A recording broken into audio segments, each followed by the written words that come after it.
വേറൊരു support system ഈ ഇൻഡസ്ട്രിയിൽ നിന്ന് കിട്ടിയിട്ടല്ല ഞാൻ ഇവിടെ നിൽക്കുന്നത്. ഓഡിയൻസ് മാത്രമാണ് എൻ്റെ ബലം. ചെയ്യുന്ന കഥാപാത്രങ്ങൾ എത്രത്തോളം ഡെപ്ത് ഉള്ളതാണെന്നോ അല്ലെങ്കിൽ പ്രേക്ഷകന് കണക്ട് ആകുക എന്ന് പറയുന്നത് ഒരു ആർട്ടിസ്റ്റിനെ സംബന്ധിച്ച് ചെറിയൊരു കാര്യമല്ല. ചെയ്യുന്ന കഥാപാത്രം എത്രത്തോളം എഫേർട്ട് ഉണ്ട്. ഒരു പോലീസായിട്ട് മാറണമെന്ന് വെച്ചാൽ അതിന്റെ ജസ്റ്റിസ് എടുക്കേണ്ട എഫേർട്ടുകൾ ഒരു പ്രോസസ് ഉണ്ട്. ഇപ്പോൾ ആളുകൾ എന്താ ഓവറായിട്ട് ജഡ്ജ് ചെയ്യുന്നുണ്ട്. ഇങ്ങനെയാണ് പോലീസുകാർ ചെയ്യുന്നത്, ഇങ്ങനെയല്ല അതിന്റെ പ്രോസസ്സ് എന്നൊക്കെ പറഞ്ഞ് നമ്മൾ സോഷ്യൽ മീഡിയ കാണാറില്ല. അപ്പൊ ഇങ്ങനെ ഒരു കഥാപാത്രം കിട്ടിയ സമയത്ത് എത്രത്തോളം പ്രിപ്പറേഷൻ ഉണ്ടായിരുന്നു? കഥാപാത്രത്തിന് വേണ്ട പ്രിപ്പറേഷൻ ഉണ്ടായിരുന്നു. അതിലെന്താണ് എന്ന് ചോദിച്ചു കഴിഞ്ഞാൽ സിനിമ കണ്ട് നിങ്ങൾക്ക് മനസ്സിലാവുന്നതാണ് ഞാൻ ചെയ്ത പ്രിപ്പറേഷൻ എന്നുള്ളതാണ്. കഥാപാത്രം ഒരു വന്നോടനെ മറ്റേ ഭയങ്കര മാസ് കാണിക്കുന്ന അങ്ങനത്തെ ഒരു കക്ഷിയല്ല, ഒരു സാധാരണക്കാരനാണ്. ആ മീറ്റർ തന്നെയാണ്. അതായത് ചില കാര്യങ്ങൾ അറിയില്ല. നമ്മളൊരിപ്പോൾ ഒരു ജോലിയിൽ കയറുമ്പോൾ എല്ലാം പഠിച്ചിട്ടും അറിഞ്ഞിട്ടുമല്ലോ. നമ്മൾ ആ ജോലിയിൽ നിന്ന് നമുക്കൊരു തഴക്കം വരും എന്ന് പറഞ്ഞൊരു സാധനമാണ്. അപ്പൊ ആ ഒരു ഫ്രഷർ ആയിട്ടാണ് ആ ക്യാരക്ടർ. ആ ക്യാരക്ടർ ആദ്യം തന്നെ ഒന്ന് എന്താ ഏതാണെന്ന് പറഞ്ഞാൽ മാസ് പോലീസ് അല്ല.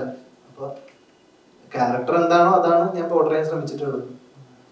അതേപോലെ ഇപ്പം സോഷ്യൽ മീഡിയ ഇപ്പം പണ്ടൊക്കെ പറഞ്ഞാൽ ഫേസ് ടു ഫേസ് അല്ലെങ്കിൽ ഉള്ള കാര്യം സിനിമ എങ്ങനെയുണ്ടെന്ന് ചോദിച്ചു കഴിഞ്ഞാൽ എനിക്ക് ഇഷ്ടപ്പെട്ടില്ല, ഒരു ആവറേജ് ആണ്, കണ്ടിരിക്കാം എന്നൊരു അഭിപ്രായം പറയുന്നത്. ഇപ്പം ഒരാളുടെ അഭിപ്രായം 100 പേരുടെ അഭിപ്രായങ്ങളിൽ കടിച്ചമർത്തുന്ന പോലെ ഒരു സിസ്റ്റമായി വന്നുകൊണ്ടിരിക്കുകയാണ്. ശരിക്കും പറഞ്ഞപ്പോ താങ്കൾ പറഞ്ഞൊരു പണ്ട് കൊടുത്തൊരു ഇന്റർവ്യൂ പറഞ്ഞിട്ടുണ്ട്, ഒരാളെ തകർക്കാൻ PR വർക്ക് ചെയ്താലും സാധിക്കും എന്നൊരു ഇത്. അത് ശരിക്കും പറഞ്ഞാൽ ഇന്നത്തെ സൈക്കോളജിയാണ്. ചോദിച്ച ചോദ്യം എനിക്ക് മനസ്സിലായി. ഇപ്പൊ നിങ്ങളൊരു പോസ്റ്റിന്റെ താഴെ ഒരു 100 കമന്റ് കണ്ടാൽ ഓട്ടോമാറ്റിക്കലി നിങ്ങളുടെ മൈൻഡിൽ അതാണ് ശരി. ഈ 100 കമന്റ് ആണ് ഞാൻ ഈ പറഞ്ഞ PR. ഇത് ചെയ്യാനൊന്നും ആൾക്കാരുണ്ട്, ചെയ്യാൻ ഏജൻസീസ് ഉണ്ട്. അത് നെഗറ്റീവായിട്ടും ചെയ്യാം, പോസിറ്റീവായിട്ടും ചെയ്യാം. പോസിറ്റീവായിട്ട് ചെയ്യുന്നതിപ്പോ നമുക്ക് ഇപ്പൊ ഒരു പേഴ്സണൽ PR എന്ന് പറഞ്ഞ സെറ്റപ്പിൽ വരുന്ന കാര്യങ്ങളാണ്. നമുക്ക് അല്ല, അത് ഞാൻ പറഞ്ഞ അത് പേഴ്സണലി ചെയ്യുന്നവരുടെ കാര്യം ഞാൻ പറയണം. എനിക്ക് അത് ഞാനത് പിടിച്ചിട്ടില്ല. കാര്യം അത് അത്ര നല്ലൊരു എത്തിക്കൽ പരിപാടിയായിട്ട് തോന്നില്ല. നമ്മൾ തന്നെ പൈസ കൊടുത്ത് ഇങ്ങനെ ഒരു നറേറ്റീവ് നമ്മളെ കുറിച്ച് എഴുതണം എന്ന് നമ്മൾ തീരുമാനിക്കുന്ന പോലെയാണ്. അതിൽ ഓഡിയൻസിന് ഒരു സെയിൽ ഇല്ലാണ്ടാവുകയാണ്.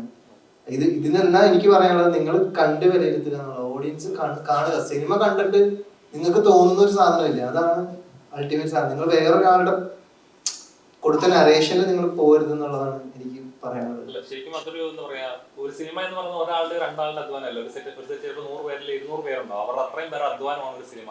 അത് ഒരു 1-2 പേര് ചേർന്ന് ഇങ്ങനെ ഒരു PR വർക്ക് ചെയ്ത് നശിപ്പിക്കുക എന്ന് പറയുന്നത് ഒരു സിനിമയെ തന്നെ നശിപ്പിക്കുന്നതിന് തുല്യമാണ്. അത്രയും ആളുടെ എഫേർട്ടിനെ നശിപ്പിക്കുന്നതിന് തുല്യമാണ്. അപ്പൊ അത് എതിർക്കാൻ പറ്റുമെന്നല്ലാതെ ഇപ്പൊ അത് നിർത്താനായിട്ട് ഓപ്ഷൻസ് ഇപ്പൊ ഇല്ല എന്നൊരു ഇതാണ്. സോഷ്യൽ മീഡിയ അത്ര വളർന്നുകൊണ്ട്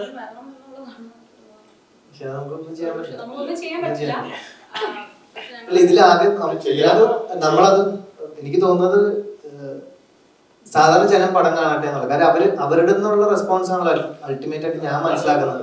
അതാണ് ഏറ്റവും വലിയ ഇപ്പൊ ഞാൻ മനസ്സിലാക്കുന്നത്. എനിക്ക് കിട്ടുന്ന ഏറ്റവും വലിയൊരു പ്രോത്സാഹനവും പ്രചോദനവും മുന്നോട്ടേക്ക് എന്നെ നയിക്കുന്നത് ഓഡിയൻസിന്റെ സ്നേഹം മാത്രമാണ്.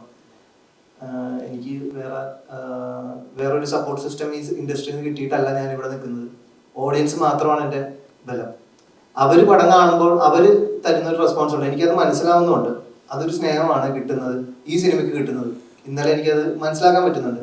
പിന്നെ അതിൽ മേളിൽ വേറൊരു ശക്തി ഉണ്ടെങ്കിൽ അതിന് നോക്കാൻ എനിക്ക് തോന്നുന്ന ഈ പ്രപഞ്ച ശക്തിക്കത് അതിനുള്ള എല്ലാവിധ കഴിവുണ്ട്. അതിനെ നേരിടാനാണെങ്കിലും ഞാൻ ഒറ്റയ്ക്കാണെന്നല്ല ഞാൻ വിശ്വസിക്കുന്നത്.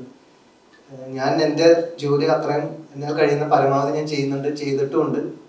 അത് എന്നെ സപ്പോർട്ട് ചെയ്യും. എന്നെ ഈ പ്രപഞ്ച ശക്തി എന്നെ സപ്പോർട്ട് ചെയ്യും തന്നെയാണ് ഞാൻ വിശ്വസിക്കുന്നത്. അങ്ങനെ ശക്തി താങ്കൾക്കെതിരെ പ്രവർത്തിക്കുന്നുണ്ടെന്ന് തോന്നലുണ്ടോ? കാരണം താങ്കളുടെ എല്ലാ പടങ്ങളിലും ഇതേപോലെ PR വർക്കുകൾ നെഗറ്റീവിൽ നടക്കും, സോഷ്യൽ മീഡിയയിൽ നെഗറ്റീവ്സ് ഇടുന്നു, അല്ലെങ്കിൽ ഒരു ഡീഗ്രേഡ് ചെയ്യാൻ ശ്രമിക്കുന്നു. എല്ലാ സിനിമകളിലും അങ്ങനെ ഒരു പ്രവണത കാണാറുണ്ട്. എപ്പോഴെങ്കിലും തോന്നിയിട്ടുണ്ടോ അങ്ങനെ?